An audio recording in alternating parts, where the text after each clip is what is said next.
Good morning. So we are learning about the modes of transfer, correct? And we have discussed about the programmed I/O. Okay, the I/O transfer that is initiated by the programs, and we have also discussed about the interrupt initiated I/O. And the next mode of transfer is direct memory access. Okay, here we are talking about the I/O transfer, right? The transfer of data between the peripherals, the I/O devices and the CPU or memory. Okay, if it is to be processed by the CPU, okay, directly it has been transferred to CPU, stored in the registers, okay, and processed. Data is being processed from the that is stored in the registers, and then finally the result, if has to be stored, it is transferred to memory, right? Or the transfer can be between the IO device and directly to memory. Okay, so here we are focusing on the transfer between the IO device and memory. Okay, transfer directly between the IO device and memory. When the transfer of data between the peripheral device, IO device and memory has to be done, the CPU is the device that controls the operations. CPU initiates the transfer. Okay, we want the transfer between an IO device and memory. And this transfer is controlled by the CPU. So the whole involvement of CPU is there. Okay, data is transferred to CPU, and then it may be in both the directions, maybe from memory to IO device, or from IO device to memory. Okay, read or write operation, but it is controlled. Total operations are controlled by the CPU. Okay, CPU initiates the transfer and it provides the system bus, the data and the address and the control information. Okay, the data that is to be transferred and the address of the memory location where the data has to be placed, or from where it has to be read, or and the control information. Okay, whether it is read or write, what is the mode of transfer, all that. Okay, travel by the system bus, address bus, data bus, and control bus. So providing the system bus for IO transfer. Okay, and the data is being transmitted to CPU and then transferred to memory. Okay, but when the IO device is a fast device like a magnetic disk, when disk is used as an IO device, okay, the data from disk need to be stored in memory. Okay, the operation here is to transfer the data, block of data, okay, large amount of data that is stored in the disk, okay, to memory. Being a fastest device here, okay, being a very high speed device, this transfer can be done very fast, okay, if CPU's involvement is not there, if it is not transferred through the CPU, if direct access is provided. Okay, if the transfer can be done directly between the IO device and memory, the transfer can be done faster, okay, than CPU involving and transferring it through CPU. Okay, so to speed up the transfer, some device has to take care of, okay, the operations need to be controlled. Only this IO device and memory cannot take care of the complete transfer. It has to be controlled. Okay, so we have a DMA controller, okay, for taking when we need a direct memory access without the intervention of CPU. Okay, not the CPU has to involve, okay, but not the complete involvement is required. Okay, that can speed up the process. So that case, to control these operations, okay, the unit that takes care of that operation is DMA controller. Okay, so here in this direct memory access, DMA controller takes over the buses to manage the transfer directly between the IO device and memory. Instead of CPU having the control over the bus and providing it, okay, and transferring the data through CPU, DMA controller is given authority here, okay, to take the control of the operations. Okay, so this DMA controller takes over the buses, okay, from the CPU. It takes control of the buses and it controls this transfer directly between IO device and memory. This type of IO transfer is termed as direct memory access.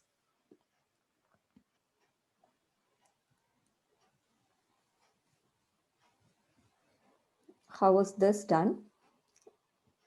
The CPU has to provide the system bus, okay, to the DMA controller for the transfer between the IO device and memory to be done directly, okay, between IO and memory. So for that, okay, so initially the DMA controller sent a bus request, okay, here BR is bus request. Okay, this is initiated by the DMA controller. And when the CPU receives the bus request input, CPU need to disconnect the buses. When the CPU is having the control of the buses, okay, it can transfer, right? But DMA controller want to take control of the buses to conduct the transfer between the IO device and memory. Okay, so it is requesting the CPU to provide the buses.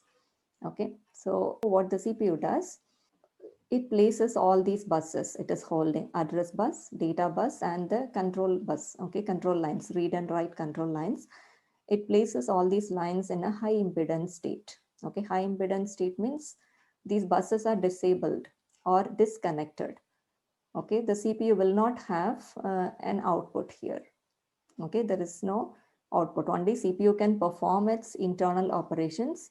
The CPU cannot do any transfer to some external device because the output is the output lines.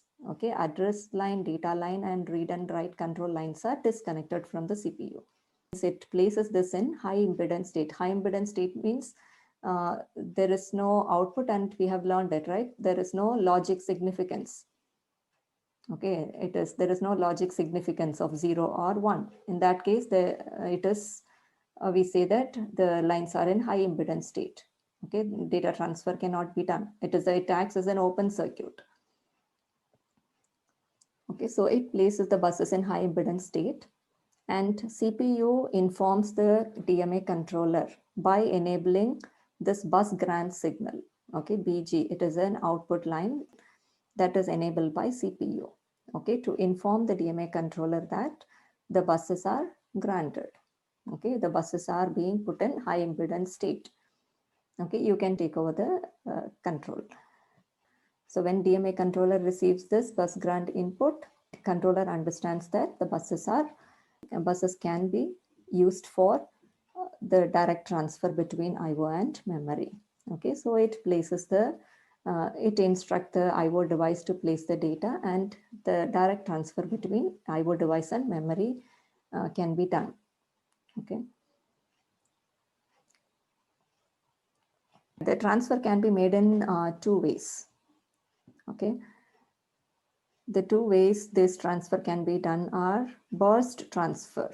Okay, the first one is burst transfer, and the other one is cycle stealing.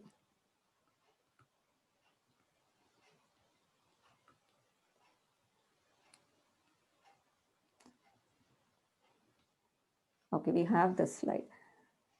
Burst transfer is a block sequence consisting of a number of memory words. Okay, the block sequence consisting of a number of memory words is transferred in a continuous burst, while the DMA controller is master of memory buses. And the DMA controller takes control of the buses, the transfer of block of data, okay, is done between the IO device and memory. This is needed for fast devices such as magnetic disk, where the data transmission cannot be stopped or slowed down until the entire block is transmitted. Okay, the fast devices that transmits a block of data, okay, at a time. Once the block transfer is started, it cannot be stopped or slowed down. In such cases, this transfer is used. Okay, this type of transfer is needed. And the second one is cycle stealing. It allows the DMA controller to transfer one word at a time, after which it must return the control of the buses to the CPU. Okay, it takes the control of the buses and transfer one word, and it has to return the control to CPU. Okay, it delays the operation of CPU. Okay, CPU delays its operation for one memory cycle to allow the direct memory transfer to steal one memory cycle. Okay, it is to transfer one word. This transfer steal one memory cycle from CPU. Okay, and CPU's operation is delayed there. So it is called cycle stealing. And the DMA controller, here is a block diagram of the DMA controller. We have this input-output device. When the input-output device want to transfer the data to memory, it sends a request to DMA controller. Okay, DMA request. When there is a data to be transferred to memory, it sends a DMA request. And when this DMA controller receives the request from the IO device, okay, means there is data, okay, to be transferred to memory. Now the DMA controller has to take the control of the buses. It has to request the CPU to give the control of the buses so that it can perform the transfer between IO and memory directly. So what the DMA controller does, it sends this bus request to CPU. Okay, so here we have CPU and it receives the bus request. Okay, when the CPU receives this bus request, as I told you earlier, it places all the lines, address line, okay, and the data lines, okay, the data lines and control lines. Okay, all the lines are placed in high impedance state. Okay, it places all the lines in high impedance state and sends the bus grant request, bus grant signal. Okay, it activates this bus grant.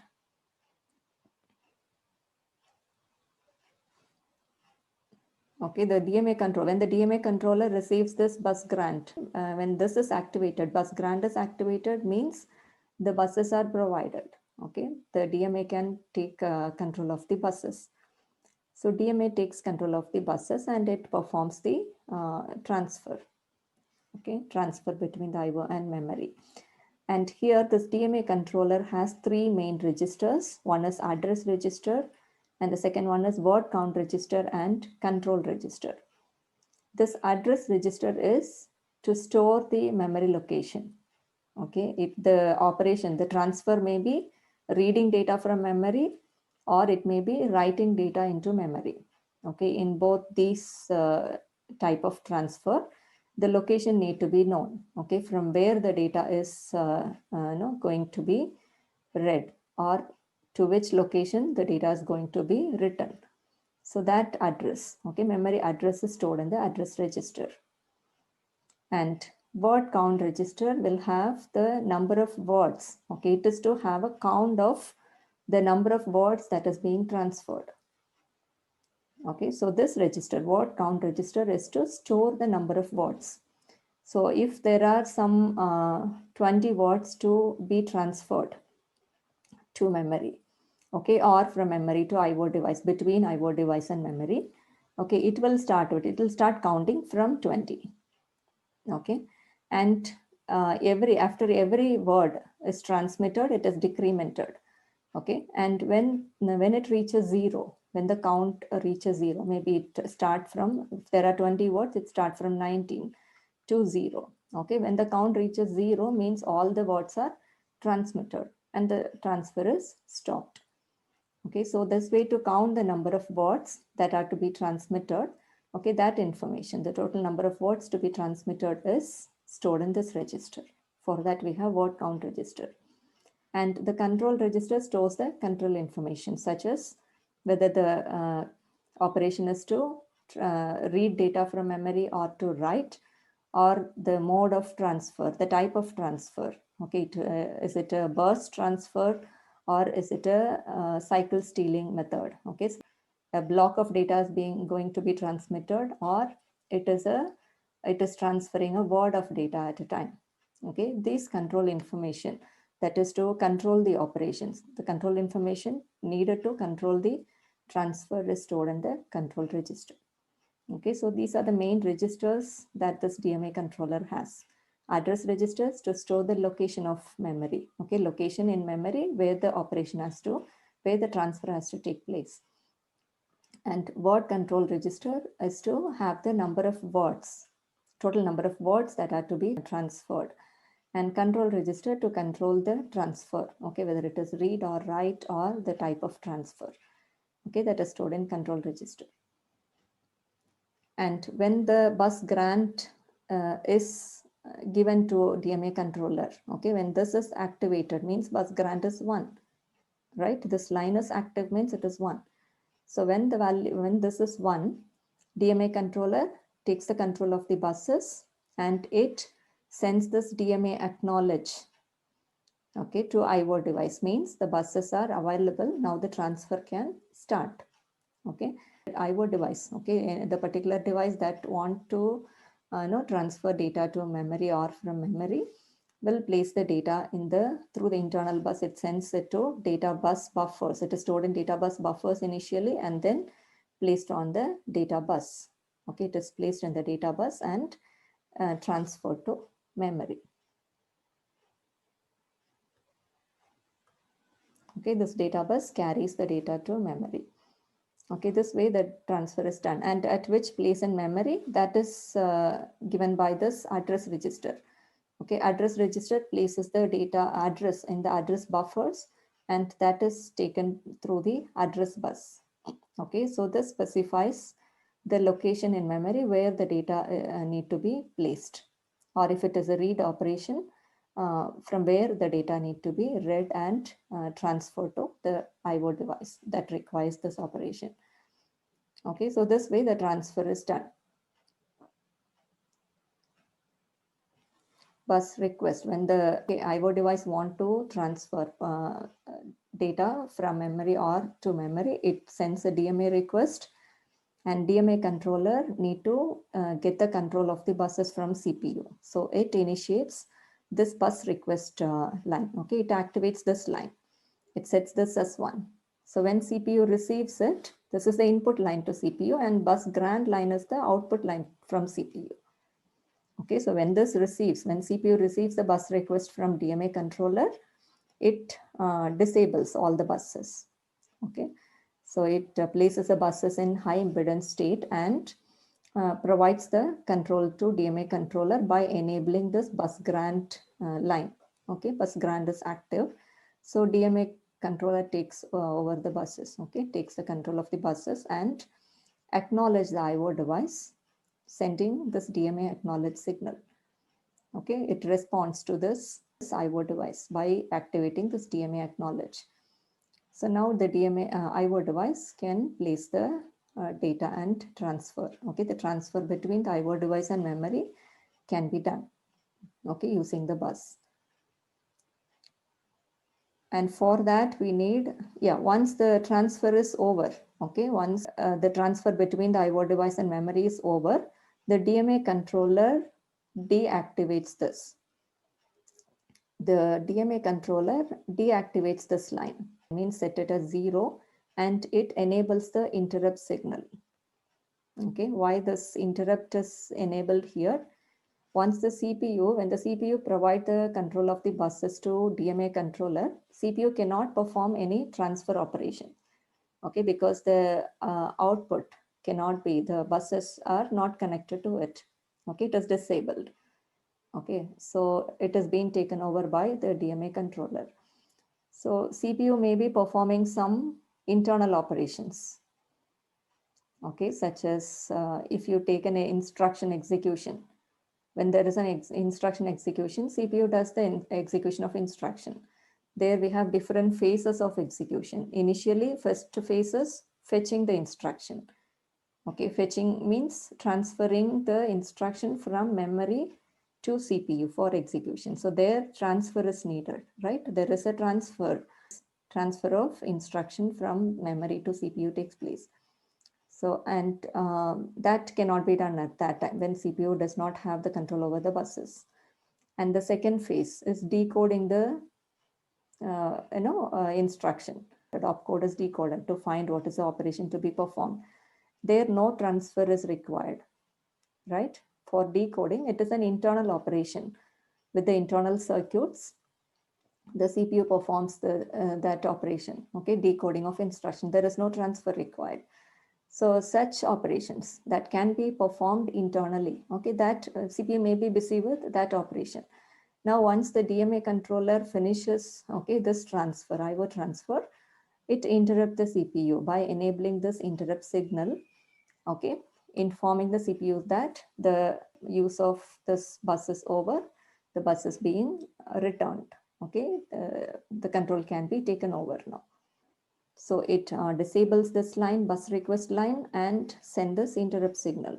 Okay, so when the CPU receives these two signals, it disables the bus grant line.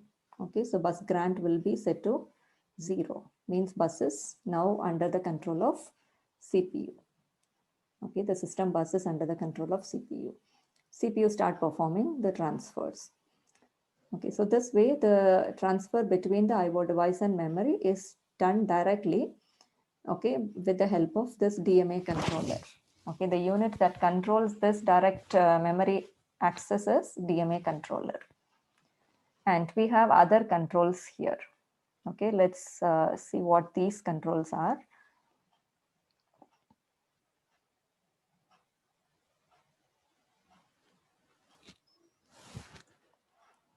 The bus grant line may be either 1 or 0, right? When it is 1, when the bus grant line will be 1, when the buses are under the DMA controller, right? When the CPU provides the bus to DMA controller, okay, it sets it as 1. When the DMA controller returns the bus back to CPU, this will be 0. So when it is 1, the CPU cannot perform any other operations. But when it is 0, means CPU can use these controls to perform some transfer between the DMA controller and CPU. Okay, even though the entire operation of transferring between the IO device and memory directly is taken care by the DMA controller, the operation is initiated by CPU. Okay, that you have to understand. CPUs, the involvement of CPU is not completely not removed. Okay, minimum involvement of CPU is required here. That is initiating the transfer. Okay, the transfer is initiated by CPU only. Okay, so there may be some transfer of data need to be done between the CPU and DMA controller. Okay, so when the CPU checks this bus grant, if the bus grant is 0, that time CPU uses these control lines to transfer the data, required data to DMA controller using its registers. Okay, what all the operations that are performed by CPU are: the CPU provide the address, okay, memory location where the data can be placed, or from where the data can be read. Okay, so the address information is provided by the CPU. And the word count register here is to store the number of words to be transmitted. Okay, so the word count is also provided by the CPU, and the control information is provided by the CPU. So providing these information, the CPU initiates the transfer and then leave the control over to DMA controller. Okay, CPU does its process. CPU will not involve in this transfer operation. DMA controller will take care. Okay, so for this, providing the address information and word count and control information, CPU has to communicate with the DMA controller. Okay, so CPU has to send this information. So when the bus grant line is 0, when it is with CPU, okay, this line is to select the DMA controller, to select the chip, DMA controller chip. And in the DMA control, once DMA is selected, the register, particular register in the DMA controller is selected. Okay, it may be address register or word count register or control register. Okay, so that is selected. And then this line is used to select the register in the DMA, direct DMA controller. And read and write. Okay, these lines are used to initiate read or write operation. These are the control lines that are used by the CPU to send the information, okay, transfer information to DMA controller when the BGS bus grant line is 0. And when the DMA controller requests for bus, sending this BR line, okay, BR input to the CPU. Okay, CPU provide the address information, word count, and control information, and then give the control of the buses to the DMA controller by initiating this line, by setting this line as 1. So once this line is set to 1, CPU will not involve in this. CPU does its own operations, and the DMA controller will take care of this transfer, okay, using the information provided by the CPU.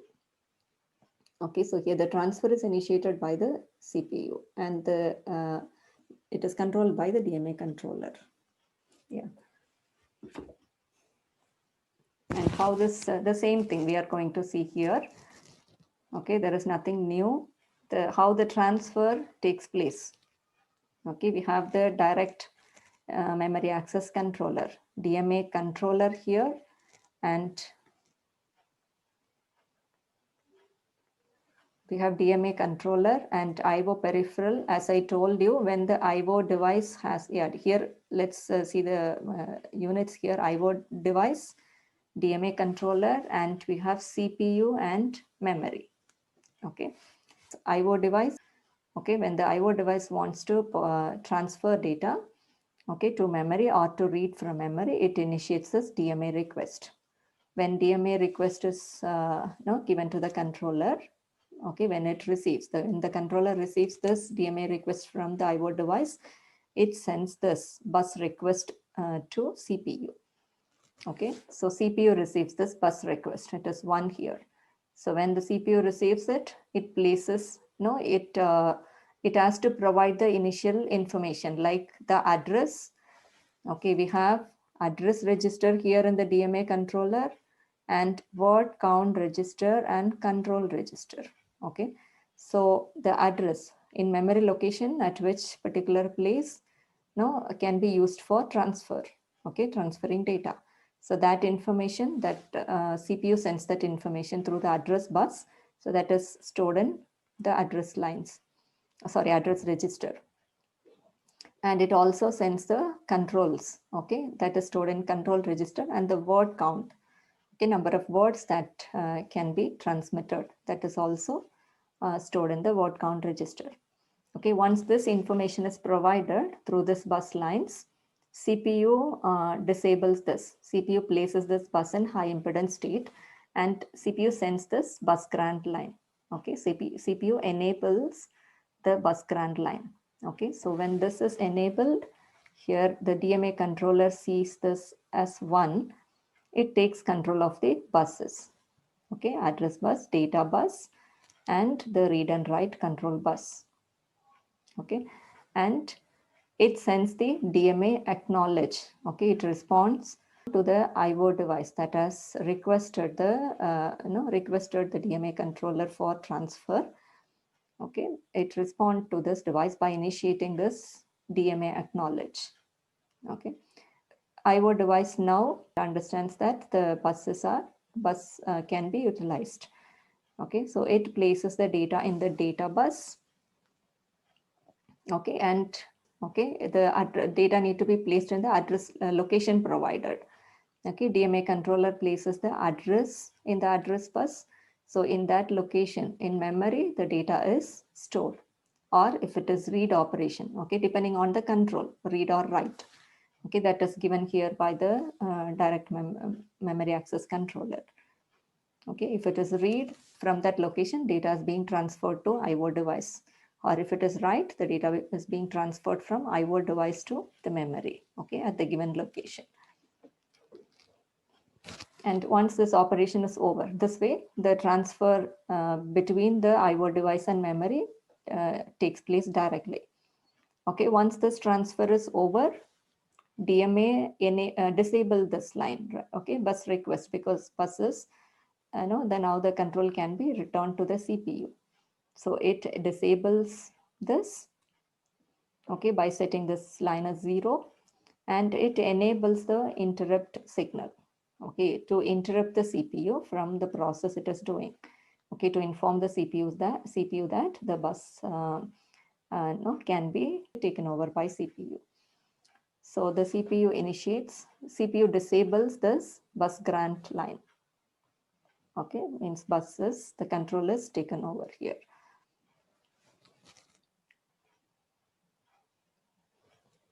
Okay, so now once the control of the buses are taken by CPU, it can transfer the data. And this address select, this is to select the DMA chip during the transfer between the CPU and DMA controller. Okay, we have discussed that here. There is a DMA select and register select. To select the DMA chip, and in that DMA, selected DMA, to select the particular register. Okay, this address that is provided by the CPU is utilized. Okay, using this address, the DMA is selected, and in that the register, the address register, word count register, or control register. Okay, the register, one of the register is selected for writing the data. Okay, that's about DMA transfer. So this is the last topic in this chapter. We have two chapters. One is input-output organization, and the next one is memory organization. Okay, so with this, we are completing the input-output organization. Have you understood this, what we discussed today, the DMA direct memory access? If you have any doubts, you can clarify now.